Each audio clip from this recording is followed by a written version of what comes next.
Dear students, आज 6 September मराठीमध्ये बघा आपल्याला काय बघायचं आहे.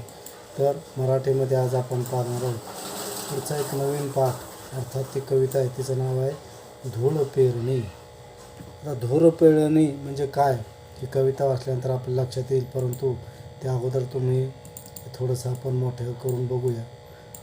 ऐका, म्हणा, वाचा. ऐकायचं, म्हणायचं आणि वाचायचं. ऐका बघा काय. असो बरकत धूळ पेरणीला, लागला मातीचा जीव झुरणीला. बघा काय म्हटलेलं आहे या कवितेमध्ये. कवीनं असं म्हटलेलं आहे की असो बरकत धूळ पेरणीला. बरकत असणं म्हणजे त्यात वाढ व्हावी. नंतर बघा बरकत असली पाहिजे कशाला, तर धूळ पेरणीला. धूळ पेरणी म्हणजे काय बघा, आपण सर्वजण शेतकरी वर्गातून येतो. तर या धूळ पेरणीचा अर्थ आपल्याला माहीत असेल की पावसाळा सुरू होण्यापूर्वी आपल्या शेतामध्ये आपण जी पेरणी करतो, म्हणजे पाऊस सुरू होण्यापूर्वी केलेली पेरणी, त्याला धूळ पेरणी असं म्हणतात. म्हणजे त्यावेळेला जमीन ओली झालेली नसते, जसं काही सगळी धूळच त्या आपल्या शेतामध्ये असते, म्हणून त्यावेळेस केलेली जी पेरणी आहे त्याला धूळ पेरणी असं म्हणतात. असो बरकत धूळ पेरणीला, लागला मातीचा जीव झुरणीला. लागला मातीचा जीव झुरणीला. माती म्हणजे शेतजमीन, आणि या शेतजमिनीचा जीव झुरणीला लागलेला आहे, झुरत आहे. कशासाठी, तर पावसासाठी, असं कवीचं म्हणणं आहे. हिरव्या पिसांचा ध्यास धरणीला, टिपर मोत्यांची आस मोरणीला. बघा कवी पुढं काय म्हणतोय की हिरव्या पिसांचा ध्यास धरणीला. आता पिसं हे असतात पक्ष्यांना, परंतु या ठिकाणी कवीने एक कल्पना केलेली आहे की आपली जी जमीन आहे, शेत जमीन, तिला हिरवा पिसांचा ध्यास आहे. धरणी म्हणजे जमीन, शेत, तर याला कशाचा ध्यास आहे, ध्यास आहे कशाचा, हिरव्या पिसांचा. आता मग हिरवे पिसं कसे येतील, ज्या वेळेला आपण पेरणी करू आणि शेतावरती विविध पिके उगवतील, त्यावेळेला असं आपल्याला वाटेल की जसे काही या धरणीला हिरवे पिसं आलेले. टिपर मोत्यांची आस मोरणीला. मोरणी नाकात घालावायची जी असते ती मोरणी, आणि त्याच्यामध्ये असतात मोती. त्याच पद्धतीनं शेतीमध्ये पिकलेलं जे पीक असेल, त्या पिकाला जी कणसं असतील, त्या कणसाची दाणं ही मोत्यासारखी असतात, म्हणून टिपूर मोत्याची आस मोरणीला.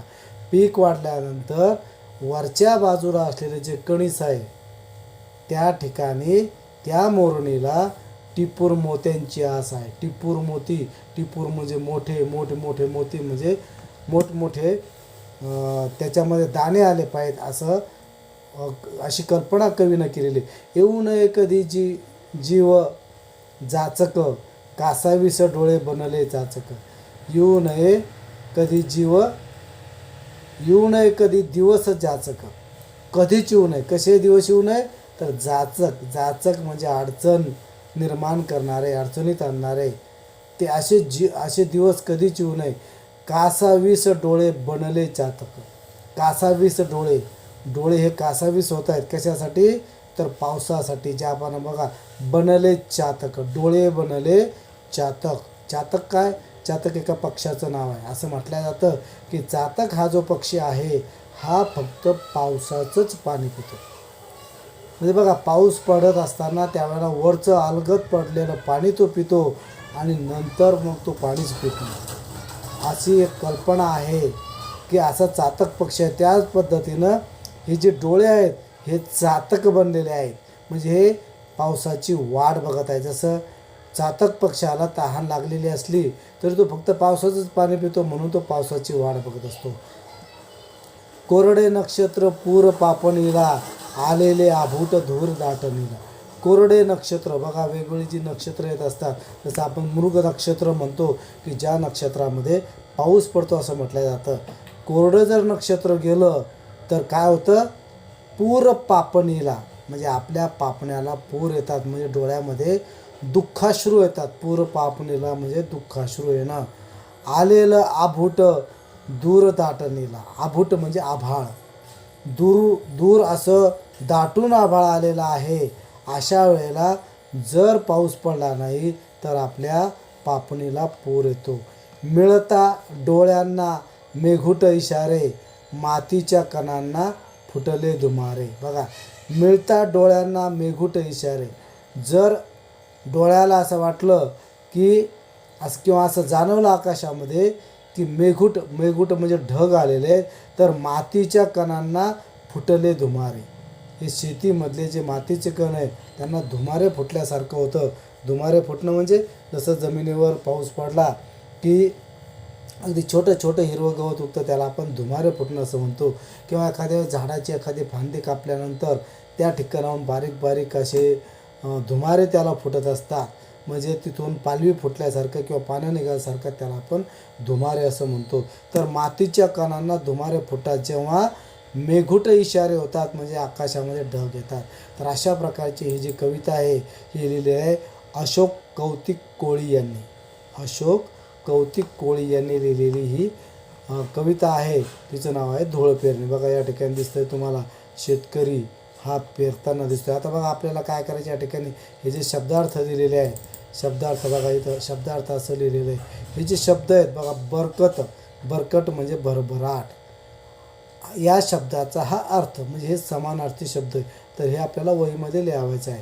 त्याच्यानंतर बघा पुढचा शब्द आहे धूळ पेरणी. धूळ पेरणी म्हणजे काय, पाऊस पडण्यापूर्वी केलेली पेरणी. आस म्हणजे ओढ. आस म्हणजे काय, तर ओढ, इच्छा, अपेक्षा. आस आहे एखादी म्हणजे ओढ आहे, किंवा आस म्हणजे इच्छा, आस म्हणजे अपेक्षा.